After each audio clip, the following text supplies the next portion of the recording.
What's good, everybody? This is the Connected Sound podcast. You already know this is DJ Rello. We got episode 19 with my guy, Stizzy Mac. What's up with you? Yeah, what's up with it? You already know, man. Yes, sir. Like, you already know what it is. I'm glad to be in the building. Connected Sound. It's about time. We've been talking about it. You've been like, yo, you need to get me on there. I'm like, yeah, I know. I'm bullshitting a little bit. I just be trying to get people from different areas. Mm-hmm. So I'm like, I already know Stizzy's my guy. So That's I know a fact. you down to come on to the show whenever. So I'm like, now's the time. That's a fact. Now's the time. You know what I'm saying? Definitely glad to be here, though. You already know, man. We're gonna get to a few things.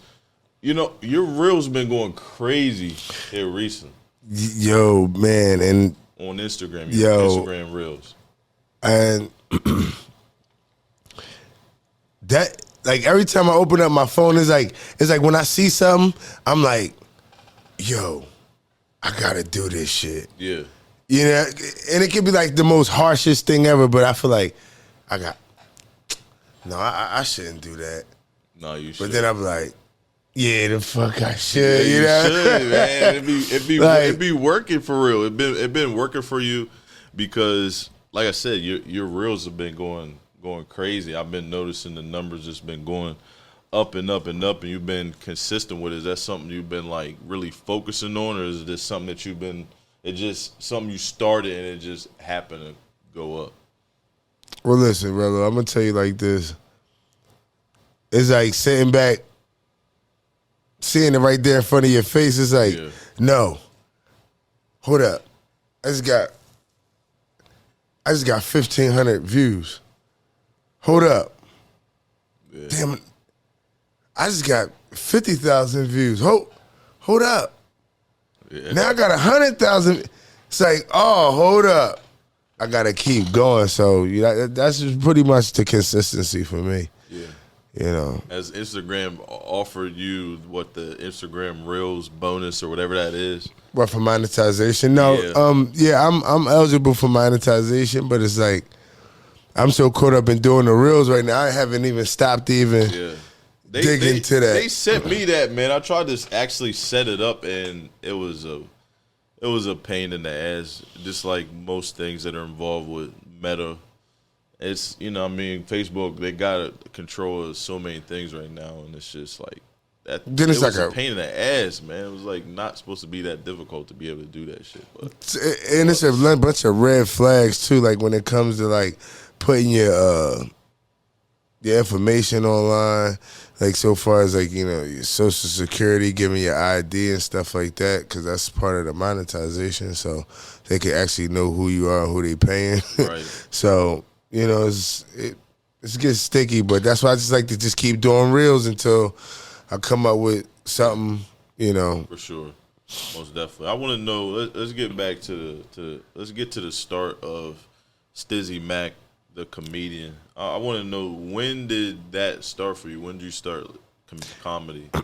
Well, it's kind of crazy because, like I've always been funny, like, you know what I'm saying, like around the hood, you know, ranking on, you know, talking shit, you know, sitting around grinding people up, grinding me up, you know. The hood can be kind of messed up, you know what I mean, growing up. It can be. The kids is vicious. I was one of them, you know. You hear them now, you know, like so. Me too, for sure. And that kind of like after a while, it's like transpired into something like, you know, damn. You should really do this. And then I was in a situation where as though people wasn't ever coming home. You know, like, and those guys up in there, they laughing until their stomachs hurt. And they like, yo, you know, you need to go and take this shit serious and make something out of it, and don't make this, you know, ever, you know, be a part of your reality again. And so, and that's what I just like, I came out of that situation and I hit the ground running. And right now it's just like, that's what motivated me. Like, because if you can make those kind of people in those kind of situations laugh and forget about pretty much even where they at right now, just off the jokes and the shit you talking. That's the key. It's like, if I could do that here, amongst people that's never going to see the street. You know what I mean? Like I could do that on the street and and do it in front of people. Yeah, for sure, most definitely. Would you say that there was a person or a specific like instance or anything that you can remember that really inspired you to start? When I mean like that moment, like when people like, you know, they got that saying, right? You know, when one or more people saying the same thing, you got to take a look at it. For sure. You know what I mean? So it was just like, that's a fact. People kept saying the same. People keep telling you something, you should probably listen to them. Yeah, you need to take a look at it. I mean, like that's good or bad. You know what I mean? Yeah, but for sure. For me, you know, I got told a lot. You know, I was doing some crazy shit, you know, at one time. But you know, it ain't that crazy. Yeah, now it's like, yo, this is for the positive. Yo, you can actually make people laugh and deliver people. You know, and that's a gift. And I was like, damn, not just they said it, but they said it too, and they said it. So I had to be like, you know what? It's time to really take a look at this and look forward. And then I finally took the stage, and it was like, wow. So yeah. Speaking of touching the stage, as far as stand-up comedians, who would you say is your favorite or a few of your favorites? Who would you think that would be? We all know we're gonna say Richard Pryor. We know that it's a solidified fact for a comedian, and if you're any damn good, you're gonna know that Richard Pryor. It's like starting like your basketball team with like LeBron or Jordan. You just have to do it. Yeah, it's got to be done. I'm gonna put it in the top 5 category. I'm gonna say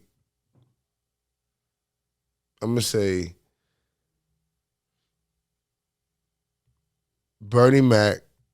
I'm gonna say Martin Lawrence. I'm gonna say Eddie Murphy. And this is not in order. This is just the top 5. There's no number 1. This is just my top 5 all comedians. And I got what 2 more? Yep. I'm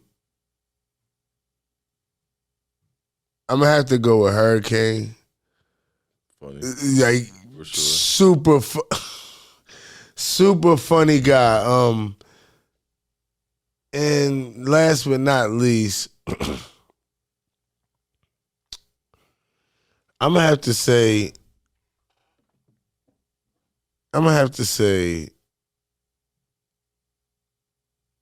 Eddie Griffith. Eddie Griffith was definitely and still is a force to be reckoned with. You know, like he was the underdog. You know what I mean?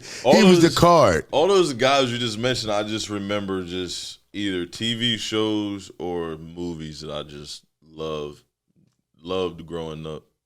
I mean, you speak of Martin Lawrence and you can't help but to think of Martin TV show, and who doesn't love that show? I mean, household names. I mean, I still watch Martin like I'm watching it for the first time, and I still snicker at it, and like I'm a little kid or something. Like it's crazy. And he had so many characters. He brought so much prosperity. How you feel about how you feel about characters? Like now, I think that comedians, especially when you're doing social media comedy, I think it's big for a lot of these comedians to have different characters and not just be one type of funny, especially if they're going to end up planning to be in movies and stuff like that down the line. How do you feel about that? You think that a comedian needs to have a couple different type of...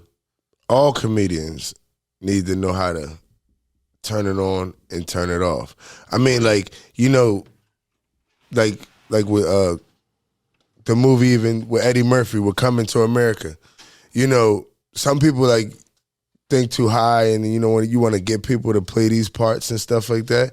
But who gonna play these parts better than you because you're thinking it from your own imagination. Exactly. So, yeah, I'm definitely big on every comedian should have at least X amount of characters that they, you know, divvy through whenever they feel as though it's needed. Yeah. Would you ever do a movie like Nutty Professor or like Coming to America, where you played multiple roles within the movie? Of course, that's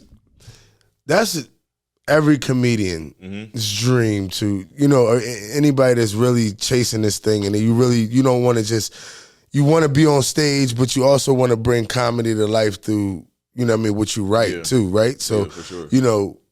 That's just the ultimate goal. You want to be, if you're just one person in the movie, you don't even reach to see who you really, what's your capability. So yeah, I would definitely push for. Would you ever play? Oh, you're not opposed to playing a woman in a movie or a TV show, kind of like obviously Martin did with Shanae and a lot of these old comedians, they did that, and it seemed like, I remember at one point in time they were saying like, do black comedians have to play a woman in a role to really succeed in comedy?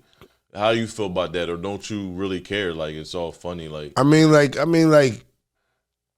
it's all fun and game. I mean, like, to some degree, some people gonna embark on it, some people not. Would I totally rule it out? I mean, you don't have to be so flamboyant. I mean, it's just so many different ways that you can't just rule it out, because now you're limiting yourself as a comedian. Yeah. So has anyone ever played a funnier woman than Shanae? Well, you got Wanda. I know, but Shanae was just. She changed it. He changed it with her, because it was like, you know what I'm saying? Like, dudes ain't really trying to jump out there like that and wear, women's clothing and wigs and shit like that. And Martin, he was not afraid to do that. I'm sure he's not the first one. No. But he really seemed like he really, really embraced it. And it was remember? Just funny. Like, I never thought of it like, oh, this dude, he's and dressing in drag or anything like that. Like, it just was even like, as kids, we just sitting there watching this shit. Funny. Like, we watching it as kids. Like, yeah, Martin coming out. Yeah. What? and it's just like, back then it's like nobody really cared, but just now with everything, everybody cares about everything. Everybody's so emotional about everything. You know what I mean? So it's like, and then people worry about what people gonna say about you and all that. I mean, what other people? A lot of people just care about things that don't really concern them. Once the camera goes off, like, you some go people home. are just judgmental about things they got no reason to be judgmental about. Like, it's really no point in judging somebody off of that. So, but that's, like you said, that's how it is. Everything is just super judgmental now. Everybody, what I wouldn't do, I'm shunning on you because you do it. Like, it don't. You live a whole different life, whole different background. You don't know where people come from and what people got to face. So you definitely don't. And then on top of that, people just like,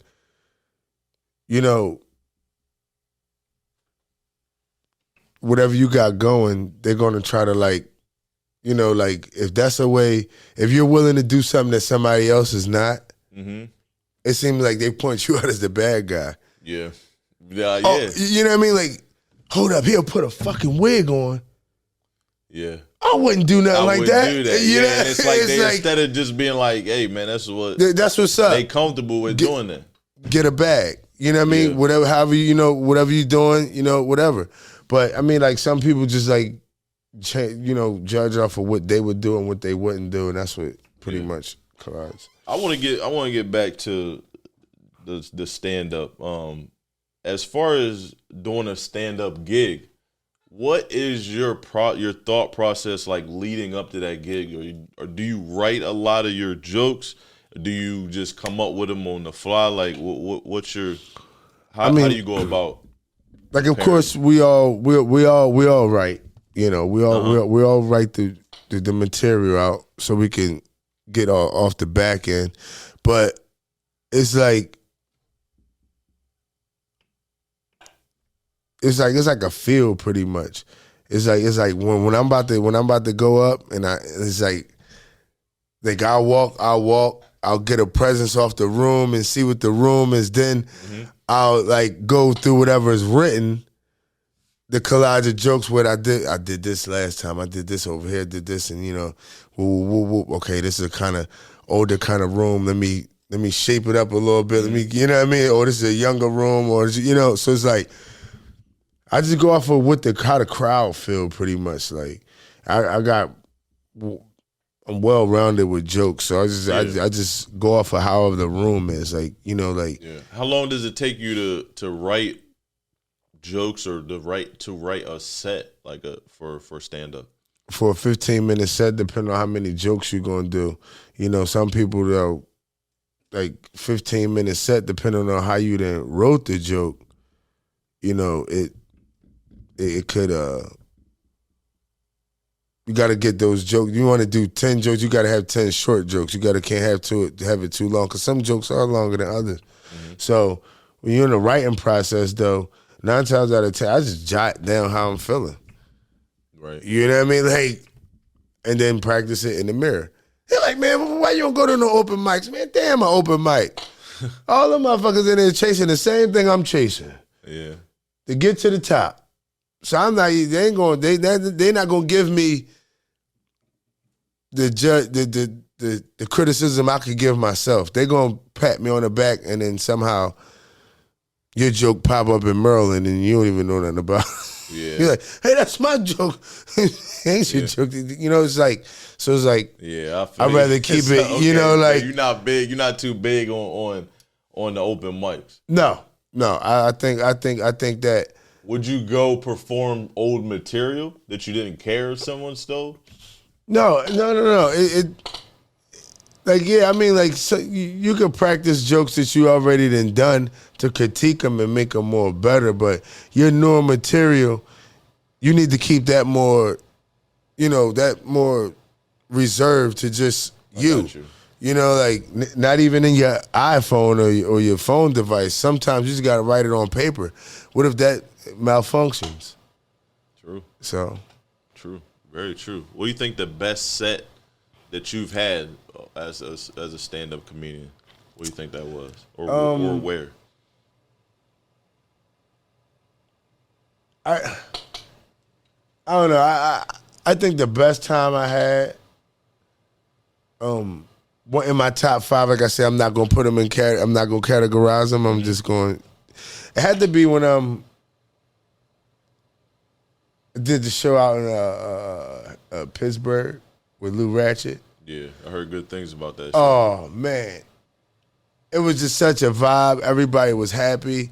I love Pittsburgh. Great place. Yeah. A lot of bridges. Yeah, definitely shout out Pittsburgh. And like I said, the people, they, at first it was kind of like, I don't know, what's going to happen here? Is this motherfucker funny? And then out of nowhere, boom. And like the best time, the comedians in the back, that was about to go on stage, they was like edging each other on, like, yeah, man, you could do it, Uh-huh. Most shows you go, motherfuckers in the corner, to my, I'm trying to show no love. Yeah, who them, is they taping? No, Right.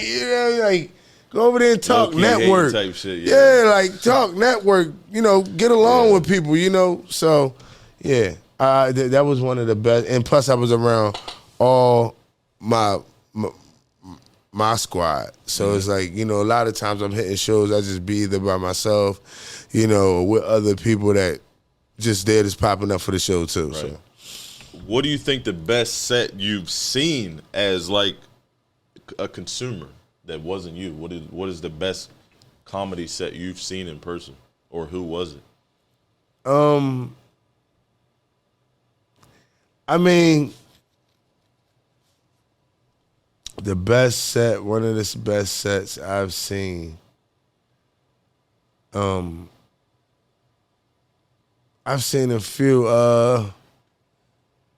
That's a good question, huh? Yeah, that's because it's so many, man. The comedy world is just filled with so many talented people that for sure. That. No, most definitely, it's a lot. I know a lot of funny people. For real, man. And some it's of them like, not even real comedians. Yo, and the funniest thing to me is people that don't try to be funny. Yeah. that is like, but back to what we were saying,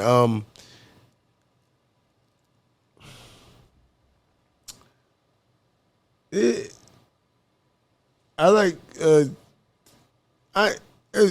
one up and coming comedian, and he's pretty lit too.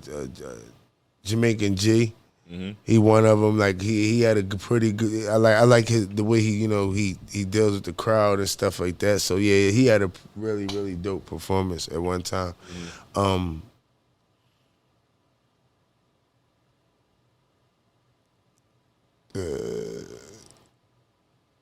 Couple more. Tay also too. Tay got a good, you know what I mean? Tay too. Shout out Tay too. Yes, sir. Shout out Tay. So like it's really good comedians out there. It's just that sometimes, like gotta keep them focused and shit. Yeah, life got its turn. So it's like, dang, you see one person once, you're like, man, that motherfucker was dope. Yeah, yo. Yeah. But sometimes you don't know the backstory, and like I said, I just tell people to stay focused all the time. Is there any particular venue that you want to perform at, like before the end of this year?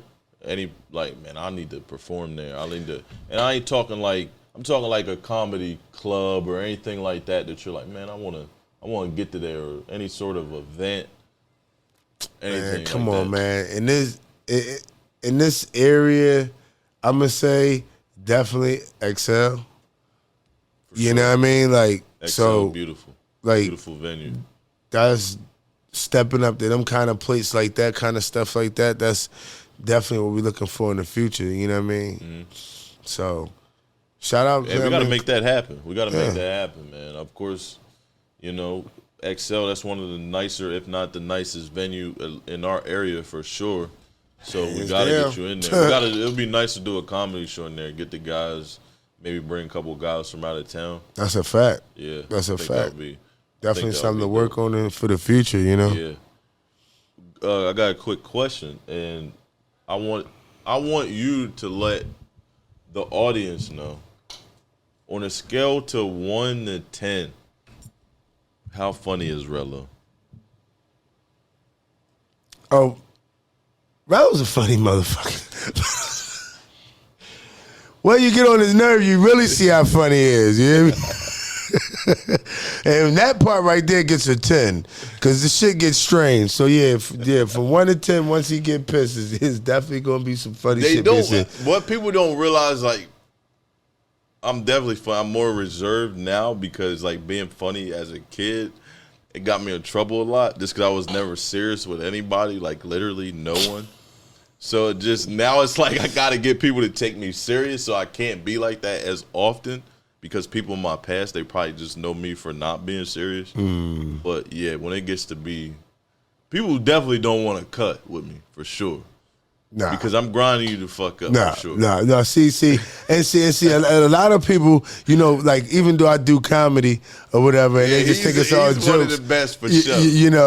And then they want to do the grind thing. They don't. And I'm like, dude, this ain't what you like. Leave it alone, please. And then it be the rappers. Yes. They always want to.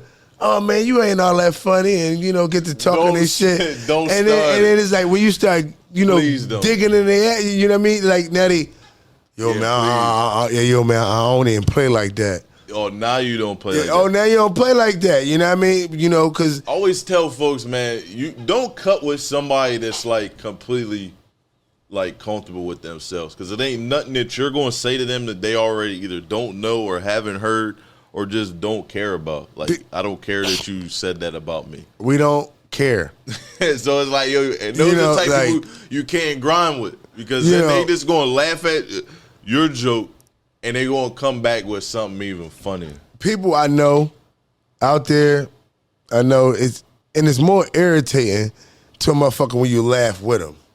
Yes. You know what I mean? Like, they saying the most dirtiest shit they can think of. You like, that was good. Yeah, that was pretty good. Yeah. But you, boy, oh my God.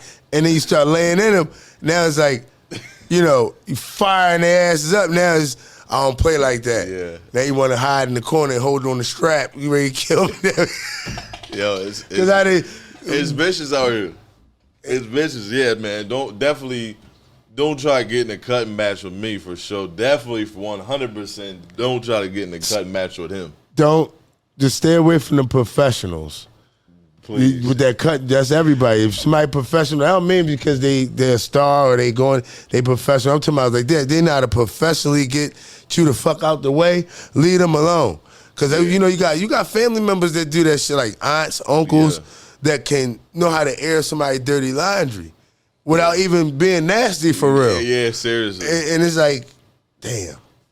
Yeah, but I did push Uncle a little bit too much. Maybe I shouldn't have said that.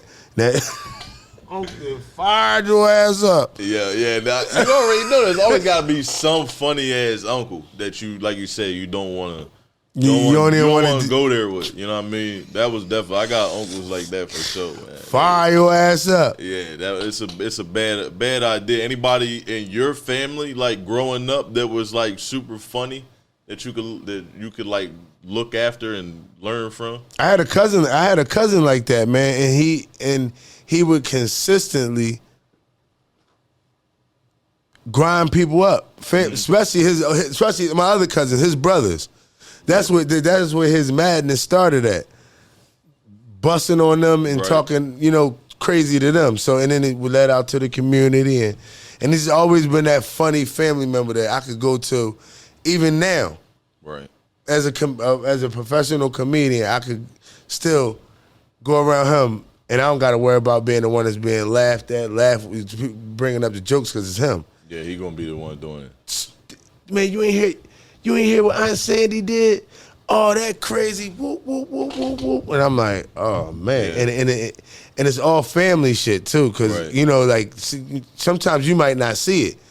You might have a cousin that come tell you like, man, you ain't hear what happened to Lamont, or you ain't hear what happened to James. You got family with old ass names like that. It's always some dumb shit going on. Lamont, James, Wilmer, Elroy, Eugene. Lamont, James, definitely for sure. There's some shit going on. Hey man, I'm gonna take a little break. You already know we gotta take some time to shout out our sponsors here with Connected Sound. So we're gonna take a little break and we'll be right back to shout out our sponsors. Stay tuned. All right, we back with episode 19 of Connected Sound. Like I said, we gotta shout out our sponsors, who today is actually us, Connected Sound. If you haven't already heard, August 6th, we got Lil Skies in Harrisburg, PA at the Southside Stage at XL Live, like we were just talking about. Lil Skies, we got a bunch of other artists. We got Lil Reek, we got Cameron Hauser, we got Sprite Lee, we got NXG, we got Sell No Lackin', one of my favorite artists coming up from Harrisburg right now. And plus, we got more artists that still are yet to be announced. Food trucks, drinks, good time. Bring your family, bring your friends, bring everybody. Club XL, Southside Stage, August 6th. We starting to open up at like, I would say 4 p.m. Doors open. Show starts at 6, and we going to like 11 or 12. So if you don't have tickets, you need to get tickets right now. I think tickets is only $30. You can't beat that. Get your tickets. Bring your whole family. Bring your mom, your auntie, your uncles. Bring all the kids. Bring all the badass kids.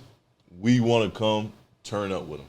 So definitely bring them August 6th, Southside Stage, Club XL.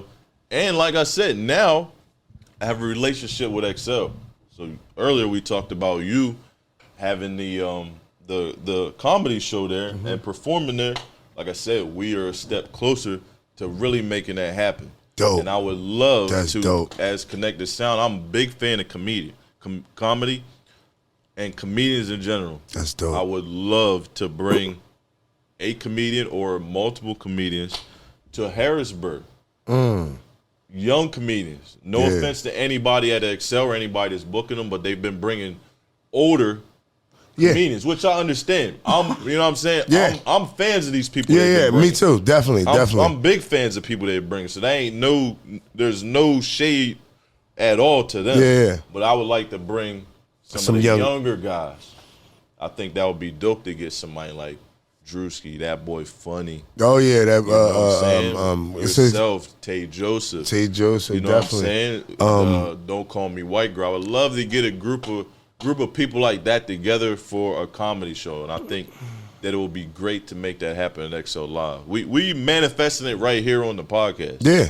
So shout out to XL Live too, man. You know, definitely the nicest venue in Harrisburg. Nicest venue in Harrisburg, and plus, want to know why I love XL Live. After the show, we get to hit the Strippy afterwards and hit Savannah's. Wow, yeah. That's we get to go make the money at XL and walk right across the street and see them to Savannah's. You know what I mean? We for go drinks right and to fun. The hen house. You feel me?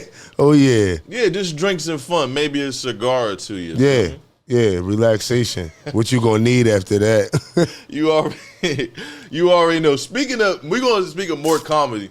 One person I'm definitely not inviting to the comedy show when we do it is T.I. T.I., man. No. We ain't inviting T.I. to shit. Let's speak on T.I. trying to do comedy. What you think about that? T.I., look, look, let me tell you something about T.I. T.I. was one crazy motherfucker for that. I don't know what the fuck got in him. But all I'm gonna say is, don't ever do that shit again.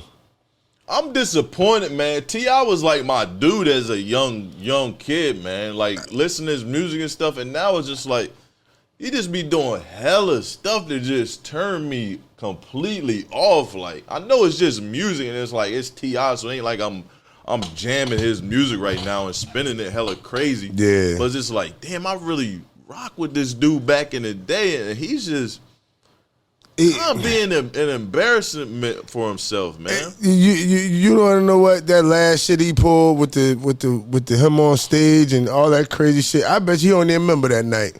You see his son acting crazy in the Waffle House. You see his son went live and was talking crazy like Waffle House workers, like talking down on. Who the fuck talks down to a Waffle House worker?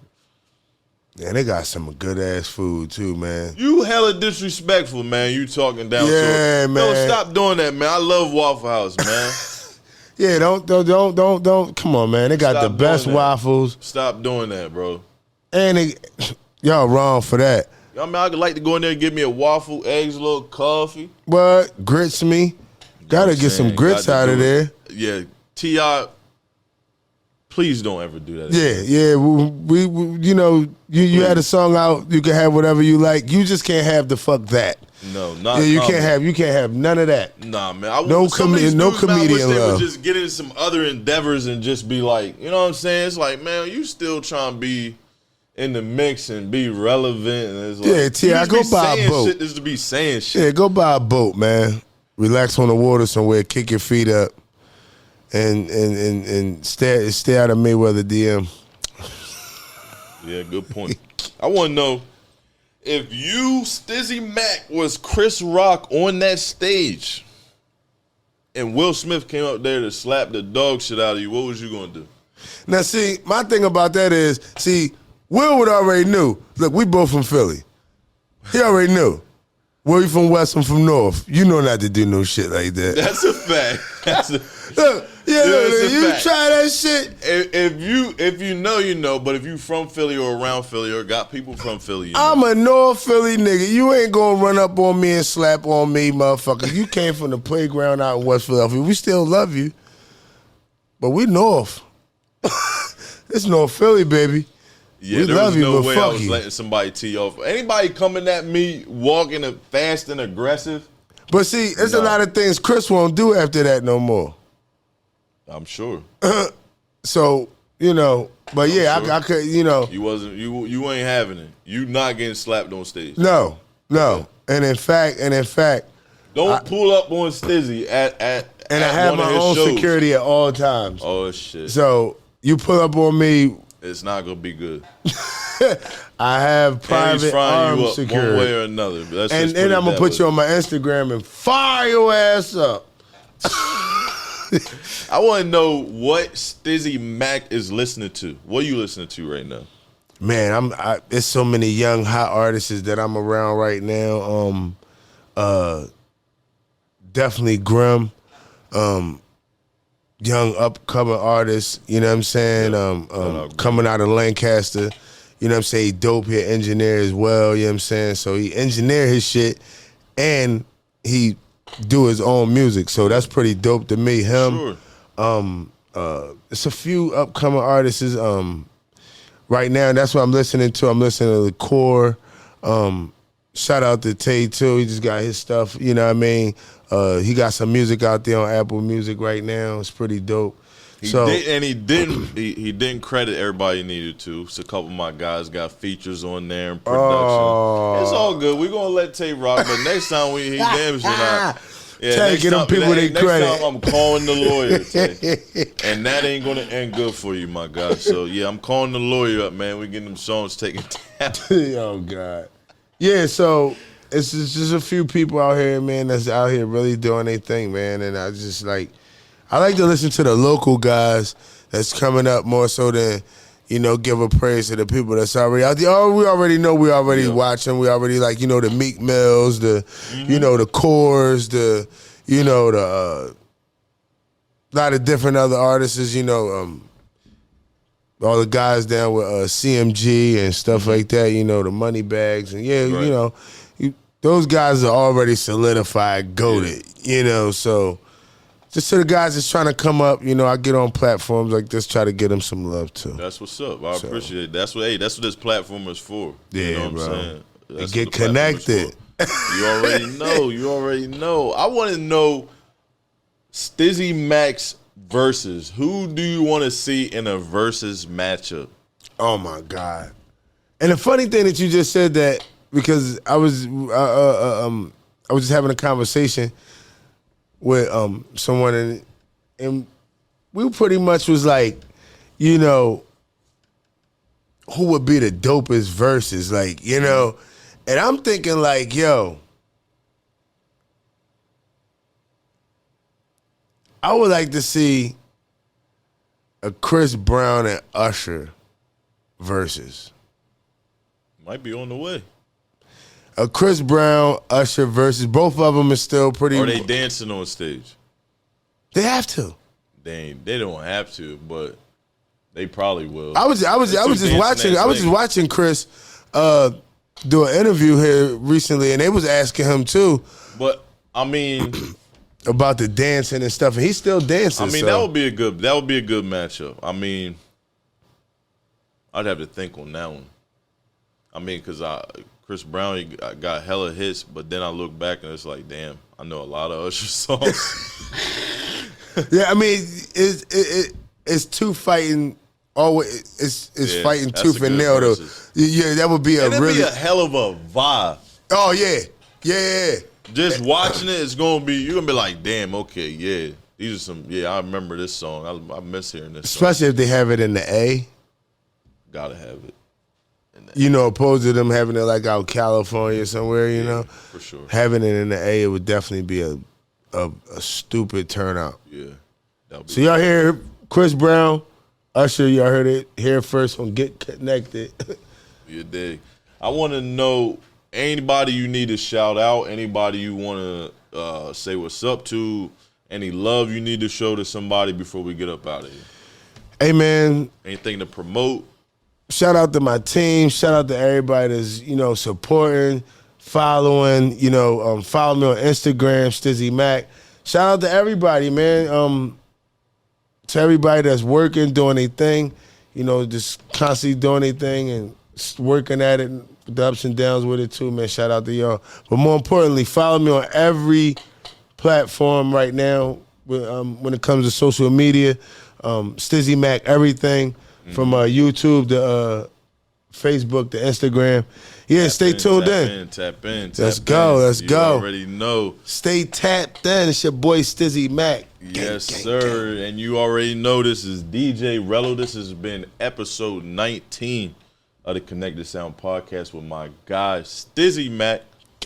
You already. Appreciate y'all for tuning in. We'll holler at y'all. See y'all next week. Let's get it.